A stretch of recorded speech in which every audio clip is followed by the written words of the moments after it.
Pour le reste, à l'Assemblée, nous avons continué à lutter contre une politique ultra inégalitaire. Une politique qui fait face à de multiples colères. Depuis longtemps maintenant. Je ne reviens pas sur le discours que j'avais fait l'an dernier qui rappelait le combat que je menais pour l'amnistie des Gilets jaunes notamment.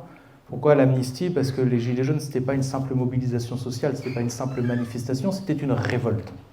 Une révolte qui a été durement réprimée et souvent en dehors de tout cadre légal. Donc j'ai redéposé cette année un projet de loi demandant l'amnistie des Gilets jaunes et la publication des cahiers de doléances. Ça ne veut pas dire que j'étais d'accord avec tous les Gilets jaunes, avec toutes les méthodes, etc. Je dis que du fait des méthodes qui ont été utilisées pour contenir ce mouvement, il faut une réconciliation. Après chaque moment de révolte dans notre pays, à minima, il y a une réconciliation nationale qui passe par une amnistie. On l'a fait pour la Commune, on l'a fait même après la Deuxième Guerre mondiale, et Dieu sait s'il y en a qui ne méritaient pas l'amnistie. C'est comme ça. Ça laisse des traces. Il y a encore des Gilets jaunes en prison, plus personne n'en parle. Il y a encore des Gilets jaunes qui font face à la justice, qui n'ont même pas encore... Voilà. Ensuite, il y a eu la grande lutte contre la loi retraite. Il y a eu les révoltes urbaines. Ce qui s'est passé en juillet 2023, c'était pas des jeunes délinquants. Non, c'est un soulèvement contre certaines méthodes qu'on n'utilise pas, même contre des délinquants. Ce que n'était pas nécessairement par ailleurs le jeune qui avait été tué. Enfin, c'est pas à moi d'en juger en tout cas. Parce que les forces de l'ordre, les forces de police notamment, je ne parle pas de la gendarmerie, ne sont pas un camp ou parmi d'autres. Ils sont les garants de la loi républicaine. Et donc quand ils s'affrontent à des délinquants, ils ne sont pas une bande parmi d'autres. Ils sont au-dessus.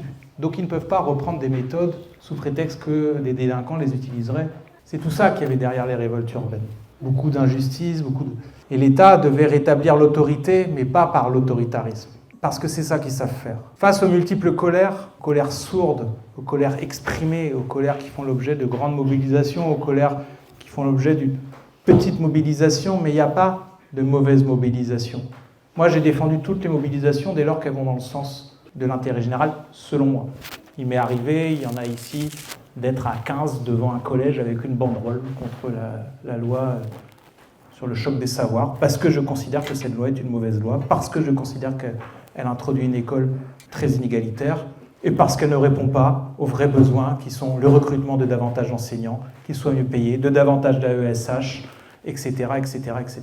Parfois, nous avons participé à des très grandes luttes. Nous étions plus de 1 million, 2 millions parfois en France sur la loi retraite. Parfois, à l'hôpital de Gonesse, on est 20, 30. Mais il n'y a pas de mauvaise lutte.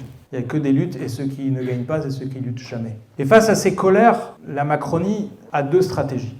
La première, c'est l'autoritarisme.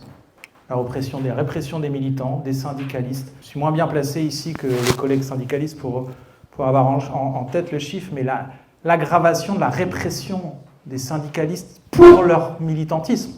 Pas parce qu'ils auraient fait des crimes par ailleurs, etc. Personne n'est au-dessus de la loi. Non, pour leur militantisme. Et on peut le prouver. Cette répression s'est accélérée dans des proportions dramatiques depuis quelques années, y compris même des parlementaires. L'autoritarisme. Et même ceux qui se diraient oh, ils nous emmerdent, c'est les députés, de toute façon, c'est leur bataille à eux, ils ont qu'à... N'oubliez jamais une chose, c'est que derrière, c'est pour tout le monde. On réprime les syndicalistes, on réprime les gamins des banlieues, on réprime les gilets jaunes, c'est-à-dire ceux qui gagnent un petit peu plus que les gens considérés comme pauvres. On réprime on réprime les parlementaires, à la fin on réprime tout le monde. On a mis le doigt dans un engrenage dangereux. Et ils font ça parce qu'ils n'ont plus d'autorité.